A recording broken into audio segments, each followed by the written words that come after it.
In Class Act by Namhla, Tshisana, we have the theme of acceptance, connection, appearance, insecurity, conflict, bullying, and identity. Narrated in the first person by a young 12-year-old girl, the reader realizes, after reading the story, that Tshisana may be exploring the theme of bullying. The narrator is having a difficult time in school due to her appearance, with many of her fellow students calling her Sister Mary Clarence. Though the narrator's mother considers the narrator's school uniform to be practical, due to the fact that the narrator is still growing, the narrator herself feels pressurized by those who taunt her, something that is noticeable by the fact that the narrator hates school. It is an environment in whereby she feels alienated by her peers and is unable to make a connection with any of her classmates, who simply judge the present narrator by her appearance in her school uniform. There is also a sense that Mr. Sauls feels defeated, just as the narrator feels defeated. This could be important, as one would expect a teacher to have responsibility towards a student, to educate them. Yet Mr. Sauls seems to be more concerned with the length of the narrator's tunic and scolding the narrator, something which would play on the theme of appearance again. There is also a sense that not only does the narrator dislike school, but she may also be afraid to attend classes due to the fact that she is taunted so often by her classmates. The narrator finds the adjustment to high school difficult enough without having to feel as isolated as she does. It is also interesting that the narrator tries to adjust in order to feel accepted by her classmates, something that is clearer to the blanks for Manchi reader by the fact that the narrator has her tunic shortened by her sister.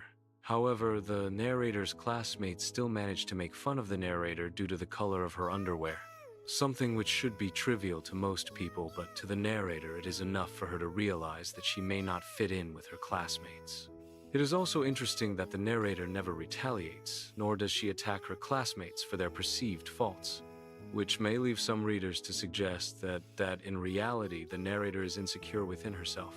She is at a tender age in life, and whereby not being accepted by her peers is something that can have an extremely negative effect on the narrator.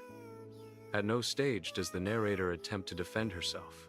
It is also possible that the narrator does not have the ability to think ahead and realize that her high school life is only transient, though that is not to take away from the fact that the narrator has such negative feelings which at the narrator's age can be crippling. There is also a sense that the only person that the narrator is able to connect with is her sister, Ayanda.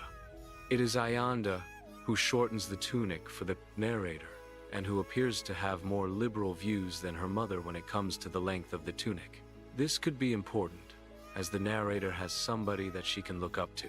However, Ayanda cannot always be there for the narrator, which may be the point that Tshisana is attempting to make. She may be suggesting that the narrator has to face the loneliness she feels on her own. Though conflicted, the narrator has to face up to the realities of her situation and try to persevere, something that the reader realizes will be difficult for a young 12-year-old girl. It is also interesting that the narrator does not discuss the difficulties she is encountering with either her mother, aunt, or Ayanda. She appears to keep everything bottled up inside, something which will only leave the narrator feeling more confused over the course of time should the taunts continue. The narrator also appears to be allowing how others in school are treating her to affect her identity, with the narrator suggesting that she should accept that she is Sister Mary Clarence. Tshisana's referencing of a fictional character in a movie is interesting, as it highlights to the reader how influential popular culture can be on a young person. Rather than formulating or developing her own identity, the narrator feels as though her life would be easier should she be Sister Mary Clarence. This may be important, as it highlights to the reader just how difficult things are for the narrator in school. She feels as though she is being put under the microscope by her classmates, yet she has done nothing wrong. Unfortunately, the narrator has been singled out by her classmates due to her appearance, and even when she changes her appearance, her classmates still find fault with the narrator, something that will compound the isolation that the narrator feels.